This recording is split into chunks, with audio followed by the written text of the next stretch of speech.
Hi everyone, I am Engineer Chandik Paul. Show a fantastic, important, and informative update stock market news of Dhaka Stock Exchange and Chittagong Stock Exchange stock market. Before beginning, like the video and subscribe the YouTube channel Engineer Chandik Paul.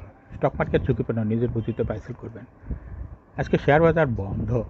সঙ্গত কারণে ডিএসসির website হইতে সংগৃহীত important and informative update news এবং stock market analysis করে গুরুত্ব সহকারে আজকে video সাজায় আছি। নাও ফোকাস ইউ একটু পরেই স্টক মার্কেটের তালিকাভুক্ত কোম্পানি ম্যাগনাস সিমেন্ট এই কোম্পানিটি ফান্ডামেন্টাল অ্যানালাইসিস করবে, সঙ্গে ভিডিওতে টেকনিক্যাল আলোচনা করব, কাজের সঙ্গে থাকুন। Now fantastic Dhaka stock exchange index update. Dhaka stock এক্সচেঞ্জের ইন্ডেক্স সর্বশেষ 58.7 হাসবে 5,312.4 হয়েছে। ডিএসসিতে টাকার অঙ্কে 505.97 কোটি টাকার বেশি ট্রানজ্যাকশন হয়েছে। ডিএসসি এক্স ইন্ডেক্সের বুলিঞ্জার ব্যান্ড মোমেন্টাম ইন্ডিকেটর, এই সঙ্গে MACD RSI volume momentum indicator দেখতে পাচ্ছেন। ডিএসসি এক্স ইন্ডেক্সের বুলিঞ্জার ব্যান্ডে রেড কালারের যে ক্যান্ডেলটি তৈরি হয়েছে এটাও দেখতে পাচ্ছেন। এমএসসিডিতে ব্লু লাইনটি রেড লাইনকে ক্রস করে একটু নিচে নেমে গেছে। হিস্টোগ্রামও জিও লাইনের নিচেই নেগেটিভ ভলিউম ক্রিয়েট করেছে। আরএসআই 40 নিচে আছে।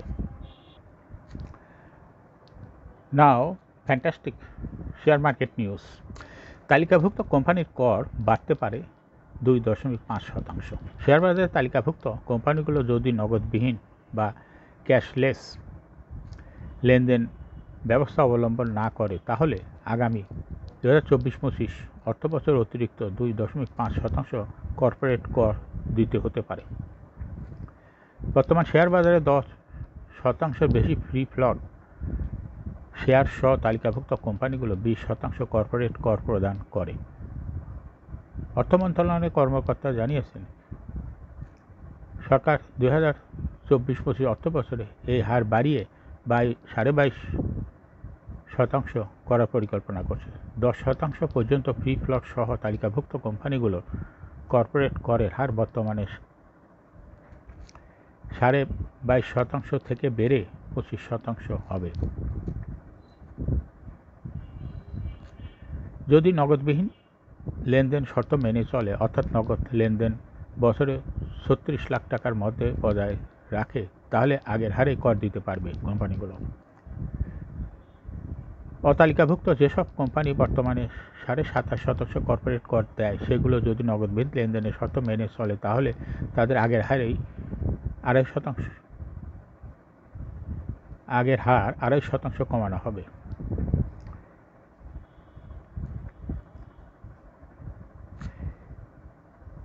জাতীয় রাজস্ব বোর্ড চলতি মাসের শুরুতে একটি বাজেট বৈঠকে প্রধানমন্ত্রী শেখ হাসিনার কাছ থেকে এ বিষয়ে সবুজ সংকেত পেয়েছে। ছোট মূলধনী বা মাঝারি মূলধনী তালিকাভুক্ত কোম্পানিগুলো এনপিআর শর্ত মেনে বছরে 36 লাখ টাকার মধ্যে নগদ লেনদেন হয়তো সীমাবদ্ধ রাখতে পারবে, তবে বড় মূলধনী কোম্পানি ক্ষেত্রে তা অসম্ভব হয়ে পড়তে পারে। চলতি সপ্তাহে 7 কোম্পানির এজিএম। চলতি সপ্তাহে অনুষ্ঠিত হবে শেয়ারবাজারে তালিকাভুক্ত 7 কোম্পানির বার্ষিক সাধারণ সভা এজিএম। কোম্পানিগুলো হলো BRAC Bank, City Bank, Mercantile Bank, Prime Bank, ব্রেকিট ব্যাংকিজ, শাহজালাল ইসলামী ব্যাংক, উত্তরা ব্যাংক।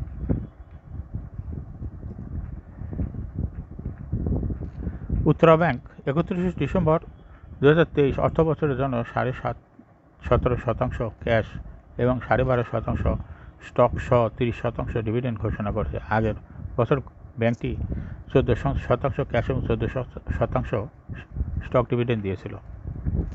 সমস্ত অর্থবছরে কোম্পানিটির শেয়ার প্রতি ইপিএস হয়েছে 4.32 টাকা, আগে ছিল 3.69 টাকা। 31 ডিসেম্বর তারিখে শেয়ার প্রতি নিট সম্পদ মূল্য দাঁড়িয়েছে 31.4 টাকা, আগের বছরে তা ছিল 27.88 টাকা। কোম্পানিটির সাধারণ সভা অনুষ্ঠিত হবে 30 মে। ব্র্যাক ব্যাংক 31 ডিসেম্বর 2023 সমস্ত অর্থবছরের জন্য 10% ক্যাশ এবং 10% স্টক সহ মোট 20% ডিভিডেন্ড ঘোষণা করেছে। সমস্ত অর্থবছরে সমন্বিতভাবে ব্যাংকটির শেয়ার প্রতি আয় হয়েছে 4.75 টাকা, আগের বছর একই সময় ছিল 3.75 টাকা। 31 ডিসেম্বর 2023 তারিখে ব্যাংকটির শেয়ার প্রতি নিট সম্পদ মূল্য ছিল 41.36 টাকা। ব্যাংকটি সাধারণ সভা করবে 30 মে। সিটি ব্যাংক 31শে ডিসেম্বর 2023 সমাপ্ত অর্থ বছরের আর্থিক প্রতিবেদন পর্যালোচনা করে সংশ্লিষ্ট বিনিয়োগকারীদের জন্য 15% ক্যাশ এবং 10% স্টক সহ মোট 25% ডিভিডেন্ড ঘোষণা করেছে। ঘোষিত ডিভিডেন্ড সংশ্লিষ্ট বিনিয়োগকারীদের এর জন্য প্রস্তাবিত ডিভিডেন্ড আগামী 30শে মে ব্যাংকটির বার্ষিক সভা অনুষ্ঠিত হবে। চলতি সপ্তাহে আসছে 5 কোম্পানির ডিভিডেন্ড ও ইপিএস। চলতি সপ্তাহ 26 হইতে 30শে মে শেয়ারবাজারে তালিকাভুক্ত 5 কোম্পানি পরিচালনা পর্ষদ সভা অনুষ্ঠিত হবে। সভায় কোম্পানিগুলো নিরীক্ষিত ও অনিরীক্ষিত আর্থিক প্রতিবেদন অনুমোদন করা হবে। কোম্পানিগুলো হলো দেশ জেনারেল ইন্স্যুরেন্স, তাকাফল ইন্স্যুরেন্স, আমান কটন খান ব্রাদার্স, স্ট্যান্ডার্ড সিরামিক লিমিটেড। কোম্পানিগুলোর মধ্যে দেশ জেনারেল ইন্স্যুরেন্স ও তাকাফল ইন্স্যুরেন্স 31শে ডিসেম্বর 2023 অর্থ বছরের নিরীক্ষিত আর্থিক প্রতিবেদন পর্যালোচনা করে শেয়ার হোল্ডারদের জন্য ডিভিডেন্ড ঘোষণা করবে। অন্যদিকে আমান কটন খান ব্রাদার্স, স্ট্যান্ডার্ড সিরামিক অর্থ বছরের প্রথম ও দ্বিতীয় প্রান্তিকে অনিরীক্ষিত আর্থিক প্রতিবেদন প্রকাশ করবে। দেশ জেনারেল ইন্স্যুরেন্স ও তাকাফল ইন্স্যুরেন্সের একই সভায় 31 মার্চ 2024 সময় প্রথম প্রান্তিকে অনিরীক্ষিত আর্থিক প্রতিবেদন প্রকাশ করবে। কোম্পানিগুলোর মধ্যে তাকাফল ইন্স্যুরেন্স বোর্ড সভা 26শে মে, দেশ জেনারেল ইন্স্যুরেন্স 29শে মে। অন্যদিকে আমান কটনের বোর্ড সভা 26শে মে, খান ব্রাদার্স 26শে মে, স্ট্যান্ডার্ড সিরামিকও 26শে মে অনুষ্ঠিত হবে। এখন শেয়ার বাজারে তালিকাভুক্ত মেঘনা সিমেন্ট মিলস লিমিটেড এর ফান্ডামেন্টাল অ্যানালিসিস করবে এবং সঙ্গে ভিডিওতে টেকনিক্যাল আলোচনা করবো। কাজের সঙ্গে থাকুন। মেঘনা সিমেন্ট মিলস লিমিটেড এ ট্রেডিং কোড হলো মেঘনা সিমেন্ট। এই কোম্পানিটি আজকে মার্কেটে শেয়ার দর বৃদ্ধি পেয়ে ক্লোজিং দর হয়েছে 76 টাকা 70 পয়সা। 52 সপ্তাহের মধ্যে মেঘনা সিমেন্টের সর্বনিম্ন দর ছিল 57 টাকা 50 পয়সা এবং 52 সপ্তাহের মধ্যে মেঘনা সিমেন্টের সর্বোচ্চ দর উঠেছিল 85 টাকা 50 পয়সা। এই কোম্পানিটি সিমেন্ট সেক্টরের একটি কোম্পানি। এর অথরাইজ ক্যাপিটাল 500 কোটি টাকা, পেড আপ ক্যাপিটাল 31.588 কোটি টাকা। রিজার্ভ রয়েছে এই কোম্পানিটির 120.73 কোটি টাকা। Last AGM held on 27 December 2023 for the year ended 30 June 2023। এই কোম্পানির সর্বমোট শেয়ার সংখ্যা হলো 3,15,88,529টি শেয়ার রয়েছে। অর্থাৎ এই কোম্পানিটা একটা লো পেড আপ ক্যাপিটালের কোম্পানি বলা যায়। এই কোম্পানিটি 2023 সালে 5% ক্যাশ ডিভিডেন্ড এবং 5% স্টক বা বোনাস ডিভিডেন্ড দেশে বিনিয়োগকারীদের, অর্থাৎ স্টক এবং ক্যাশ দুইভাবে ডিভিডেন্ড প্রদান করছে এই কোম্পানিটি।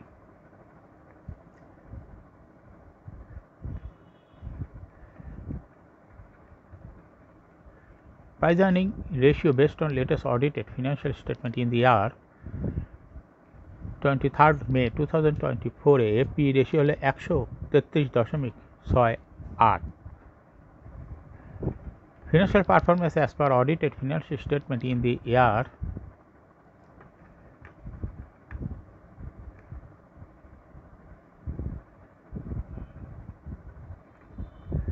2019 সালে ইপিএস হয়েছে 2.92, 20 সালে 2.08, 21 সালে 2.73, 22 সালে 1.95 এবং 2023 সালে ইপিএস হচ্ছে 0.57।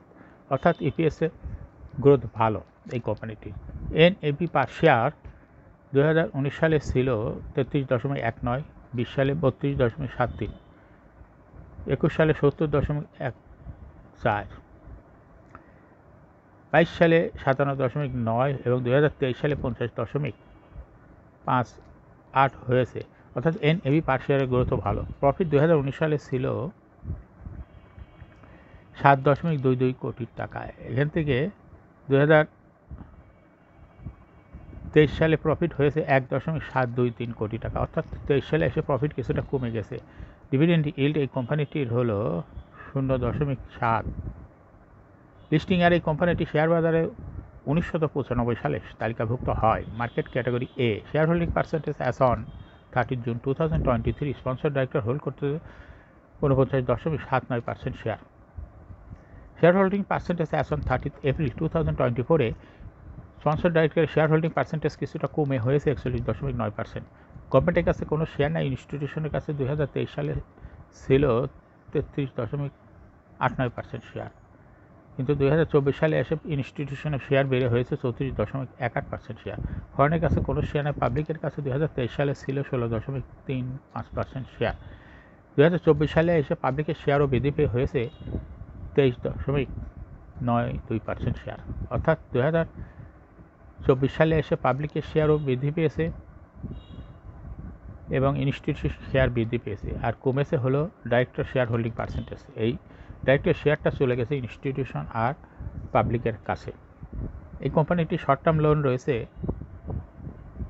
387.237 কোটি টাকা এবং লং টার্ম লোন 601.272 কোটি টাকা। মেঘনা সিমেন্ট এই কোম্পানির সর্বমোট শেয়ার হলো 3.16 লক্ষ। এর মধ্যে ডাইরেক্টরের কাছে রয়েছে 1.32 লক্ষ শেয়ার, ইনস্টিটিউশন কাছে রয়েছে 1.8 লক্ষ শেয়ার, আর পাবলিকের কাছে রয়েছে 76 লক্ষ শেয়ার। 30 এপ্রিল 2024 তারিখে দেখা যাচ্ছে 0.04% শেয়ার পাবলিকের বৃদ্ধি পেয়েছে। শেয়ারটা আসছে ইনস্টিটিউশনের কাছ থেকে। ইনস্টিটিউশন ওই একই পরিমাণ শেয়ার কমে গেছে। মেঘনা সিমেন্ট এই কোম্পানিটি টেকনিক্যাল অ্যানালাইসিস করার জন্য বুলিঞ্জার ব্যান্ড মোমেন্টাম ইন্ডিকেটর, এই সঙ্গে MACD RSI volume momentum indicator দেখতে পাচ্ছেন। বুলিঞ্জার ব্যান্ডে আপার ব্যান্ড এবং লোয়ার ব্যান্ড ভালো বৃদ্ধি পেয়েছে। সর্বশেষ লোয়ার ব্যান্ডের একটু উপরে বুলিশ মুডে ট্রানজিশন হয়ে গ্রিন কালার যে ক্যান্ডেলটি তৈরি হয়েছে এটাও দেখতে পাচ্ছেন। এমএসিডিতে ব্লু লাইনটি রেড লাইনকে ক্রস করে একটু নিচে নেমে গেছে। হিস্টোগ্রামে জিরো লাইনের নিচে নেগেটিভ ভলিউম ক্রিয়েট করছে। আরএসআই জিরো লাইনের উপরে ঊর্ধ্বমুখীভাবে আসছে। বর্তমানে মেঘনা সিমেন্ট এই কোম্পানিটি ভালো প্রাইস অ্যাকশন দেখাচ্ছে। এই কোম্পানিটি একটা ইনভেস্টিং ক্যাটাগরির স্টকটি এরকম প্রায়ই শেয়ার দর হ্রাস বৃদ্ধির মাধ্যমে বিনিয়োগকারীদের লাভ করার সুযোগ করে দেয়। এরকম fantastic important and informative update news video নিয়মিত দেখতে ইউটিউব চ্যানেল ইঞ্জিনিয়ার চণ্ডীপাল এটা সাবস্ক্রাইব না করে থাকলে এখনই সাবস্ক্রাইব করুন, সঙ্গে সঙ্গে লাইক করুন, শেয়ার করুন। এই ভিডিওটি ফেসবুকে শেয়ার করুন এবং টুইটারে শেয়ার করুন, করে আপনার ফ্রেন্ডস অ্যান্ড ফ্যামিলিকে শেয়ার মার্কেট সম্পর্কে জানার সুযোগ করে দেন। যারা অলরেডি সাবস্ক্রাইব করছেন তাদেরকে অসংখ্য ধন্যবাদ। Thank you for watching this video.